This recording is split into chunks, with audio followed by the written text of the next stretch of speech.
À chaque fois qu'on décrypte derrière un geste une intention, il faut peut-être toujours garder en mémoire une forme de modestie minimale. Ce que l'autre a voulu dire à travers ses gestes, à travers ses mots, je considère aujourd'hui que ce qu'il a voulu dire, il l'a dit.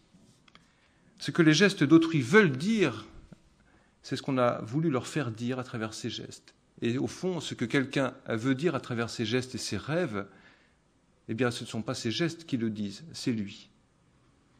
Pareil pour le rêve ou l'écriture, au fond.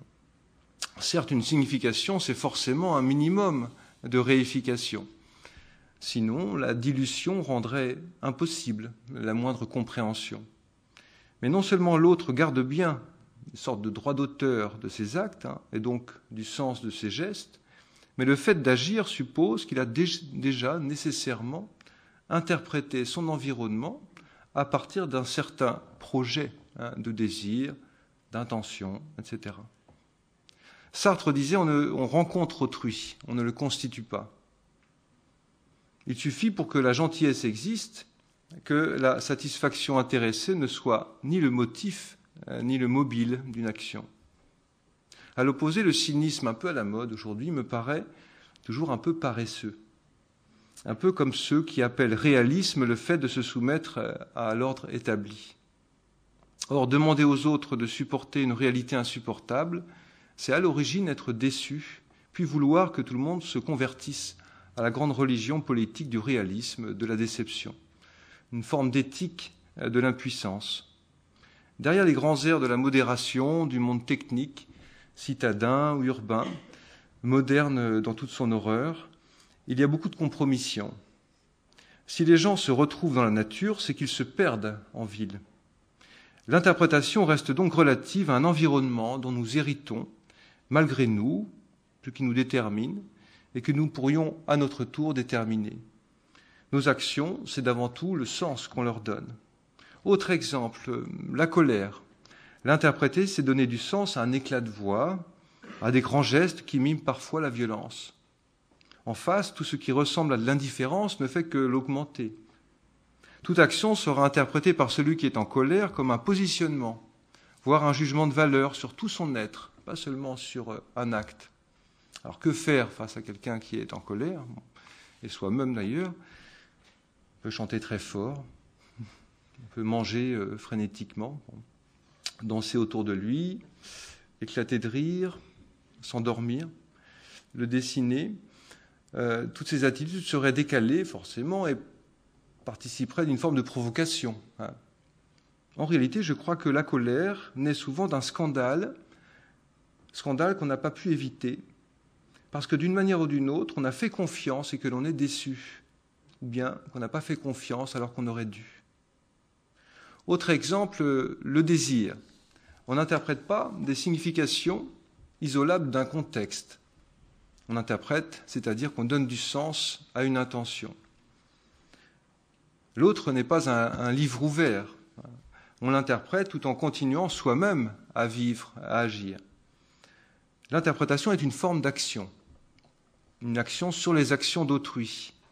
D'où deux problèmes complémentaires à régler, enfin ici au moins à poser, simplement à partager.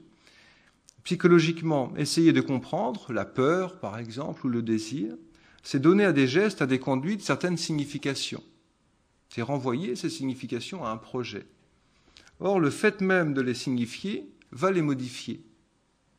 Inversement, c'est pour être interprété qu'on agit. Agir, c'est modifier son environnement pour faire comprendre son futur présent à l'image qu'on se fait de soi-même. Or, cette image de soi inclut le sens que les autres, qu'on le veuille ou non, donneront à nos actes. C'est peut-être pour cela que la nature aussi repose. Elle protège du devoir des interprétations inutiles ou aujourd'hui techniques. Ce qui fait souffrir, c'est le décalage entre des attentes qui ne se comprennent pas. En lui-même, le désir ou la peur échappe entièrement à la morale. Il peut être lui-même désiré pour dépasser l'ennui, mais précisément parce qu'il dépasse entièrement la distinction entre le corps et l'esprit, le désir peut être éprouvé comme un manque de l'autre et une création de soi, les deux par le travail de l'imagination. Il est plus facile de comprendre la peur et la solitude en se projetant à la place d'autrui. Je ne crois pas que ce soit nécessaire.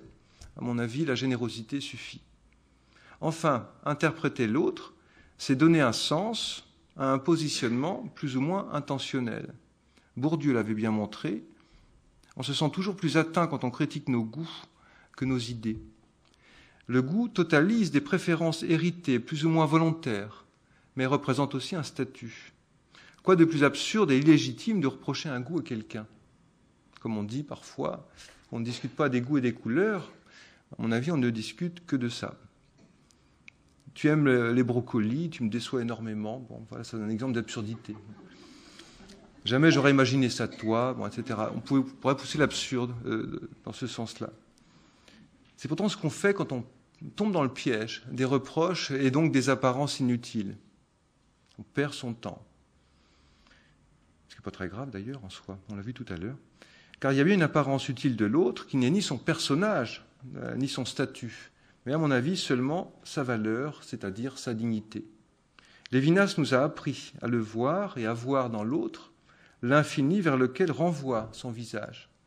Ce visage, dans sa nullité, dans sa proximité, sa fragilité, nous révèle alors quelque chose qui nous parle de l'infini. C'est aussi une forme de simplicité naturelle de l'autre, et à mon avis, c'est une forme de beauté.